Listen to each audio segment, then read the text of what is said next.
One of the challenges working larger is I really like having wet paint that I can go back and forth in.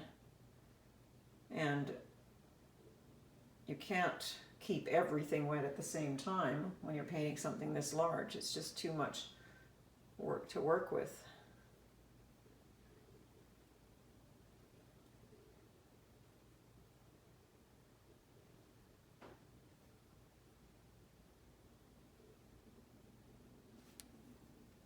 By keeping the brushes handy, if I've gone a little bit too far here,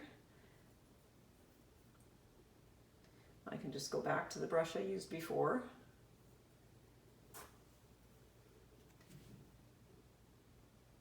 This is very much scrubby right here, so I want to make it look scrubby.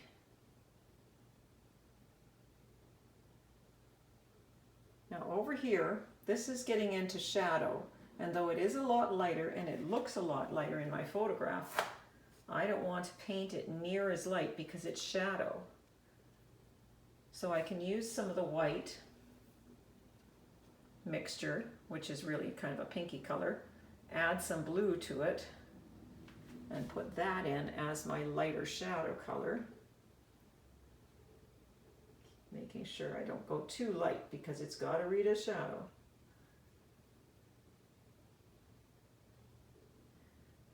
Kind of an opportunity to throw in some extra color too. Okay, before I start refining, I'm going to do just a little bit of knife work in here because I'm thinking that would be lots of fun.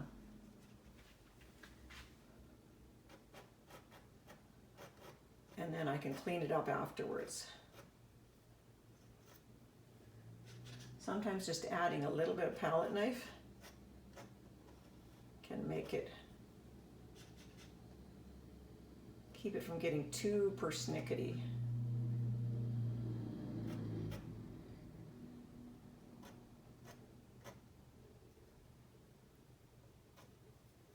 It just breaks up the color a little bit, gives the eye something else to do.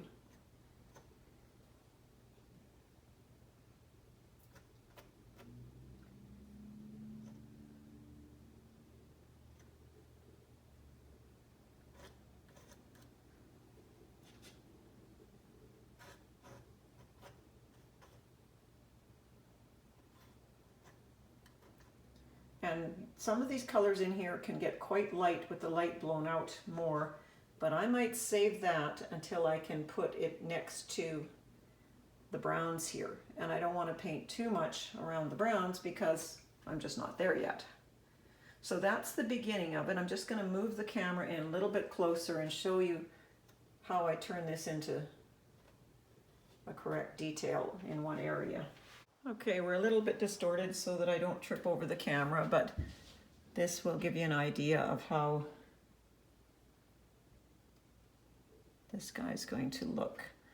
I want to do enough fine work here that it reads as correct shape, but I want to make sure that I don't get into silly little details that aren't necessary. It just depends on how you like to paint. It's just really, really easy later to blend to death. So make that decision whether you want it really blended or you don't.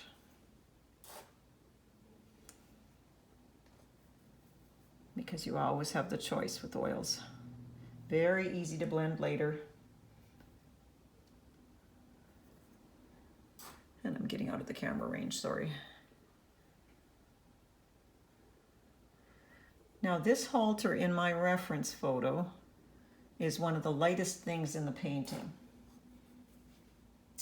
in the photograph. And I don't want it to be, because I don't want it to take over from the horse itself.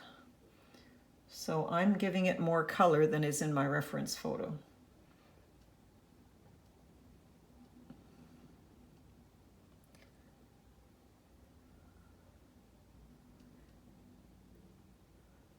So just reinforcing my darks a little bit more.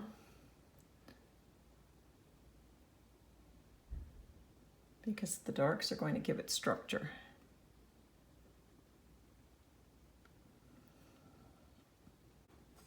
And just a little bit of a lighter color around here because that's where the edge of the halter is going to be. Hey, it just blended nicely. I don't even need to worry if it just fades into that. In fact, I kind of like it.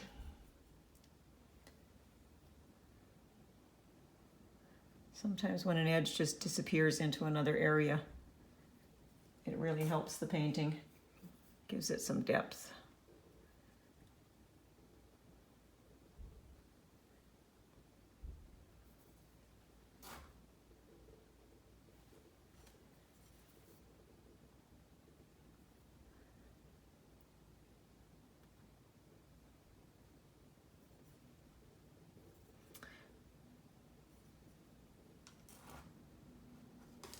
There is a shadow that comes right down here,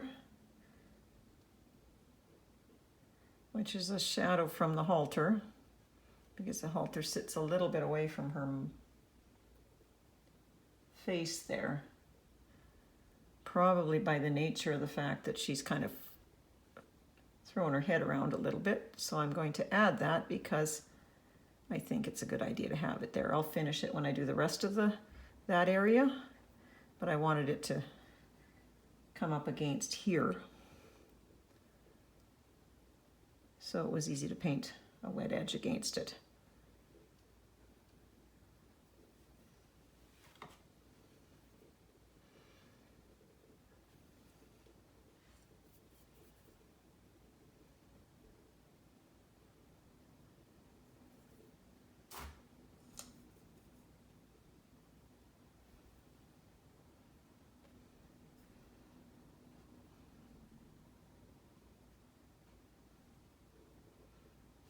And it's tempting to go in and do a lot more in there.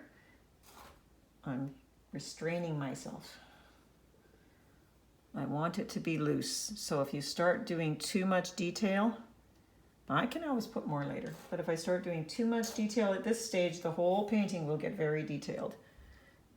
And I don't want to do that. I want it to have a certain looseness and energy to it. And because I can easily come around these edges, I don't need to worry about bringing the color in right up to it. Like normally I might bring the color up like this all around to make sure my edges work nicely against each other. But because this light pink color is probably going to get lighter when it comes up here, I won't worry about that now.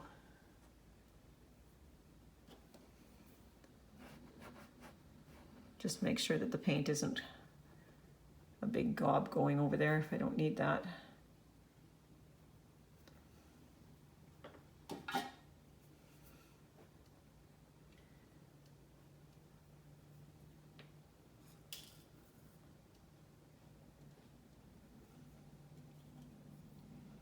It's surprising how dark this purpley blue color has to be to stay in the shadow compared to what the photograph is showing you.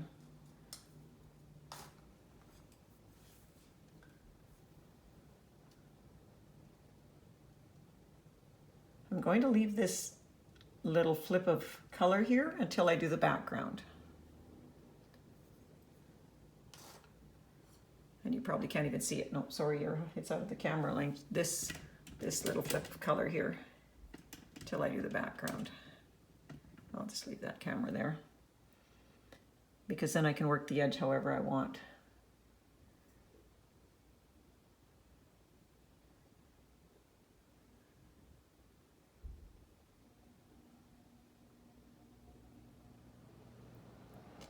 These are just little frayed edges. Again, those will be easier to work later when I'm doing this dark color against it.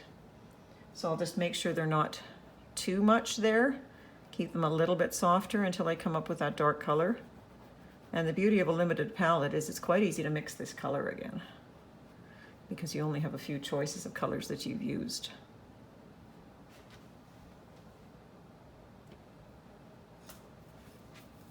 That's getting a little too refined right there. I want to keep it a bit rougher.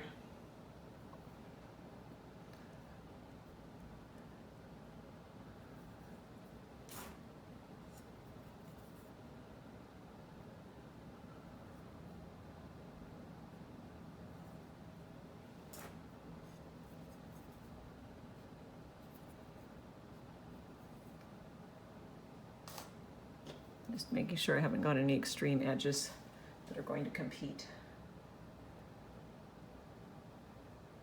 Again, down here, there is tufts of light coming down in here, so I won't worry about getting that in there until after I do the horse's face. I kind of like some of the background showing through here, some of the block in, so I'm going to leave that. And now I've mixed up another color that is lighter. It's still, compared to white, quite a bit of color in it, but I'm going to put a little bit of that where I know the light hits the most, being careful not to make it too much. Just a little here and there. Might even get the knife out again.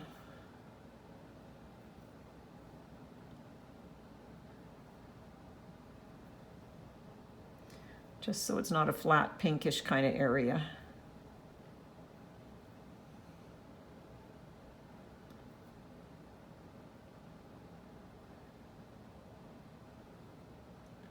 And that kind of color will come in more when I'm doing those little tufts.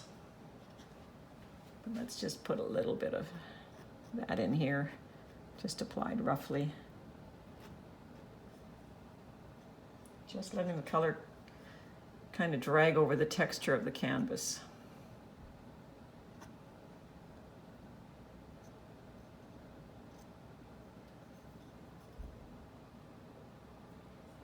When I get into details areas, what I'm often doing here is I'm trying to make it look less persnickety, make sure I'm not getting too detailed.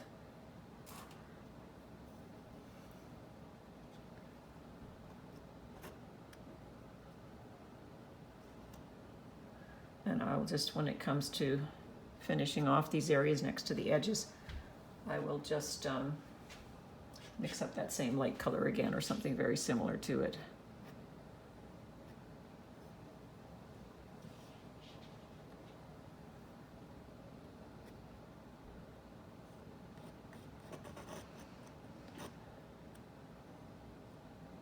This is a rough little halter, so I will add some of these other little things sticking out later on, once everything gets, like once the mane is, or the blaze is done.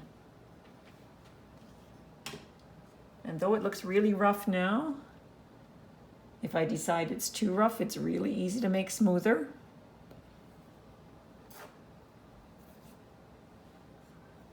When I start to paint again, even if there is some rough paint underneath, I can always bring it in and make it smoother with another layer. But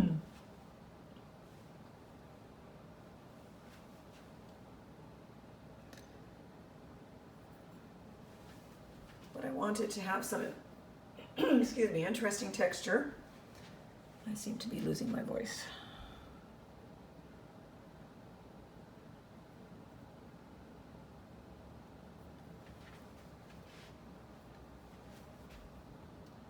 So I'm just going to leave it right there and see if it paints itself overnight, because sometimes they do. You come back and it's like, oh, that part's done.